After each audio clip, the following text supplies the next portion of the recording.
வணக்கம். பாஜக கூட்டணிக்கு ஏன் வாக்களிக்க வேண்டும்? மோடி அரசின் மக்கள் நலத்திட்டங்கள். 2014 முன் 9 விமான நிலையங்கள் மட்டுமே இருந்தன. தற்போது 16ஆக உயர்த்தப்பட்டுள்ளது. மேகாலயாவில் முதன்முறையாக மின்சார ரயில் சேவை கொண்டு வரப்பட்டது. 18.63 கிலோமீட்டர் நீளமுள்ள 25 சுரங்கங்கள் செயல்பாட்டில் உள்ளன.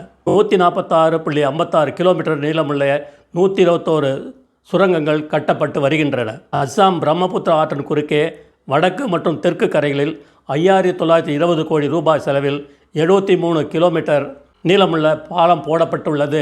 மிக நீளமான பாலம். பிரம்மபுத்திரா நதியில் துப்ரி, மேலாபரி, கவுஹாட்டி உட்பட பல நகரங்களுக்கு கப்பல் சேவை துவக்கப்பட்டது. அதுக்கு முன்னாடி அதுவே கிடையாது. 2014 முன்னாடி எதுவுமே கிடையாது. திமுக காங்கிரஸ் ஆட்சியில் எந்தவித முன்னேற்றமும் இல்லாமல் இருந்தது. மோடி அவர்கள் வந்த பின் நாட்டின் நலன்தான் முக்கியமாக இருக்கிறது. பாரத் மாதா கி ஜெய். ஜெய்ஹிந்த்.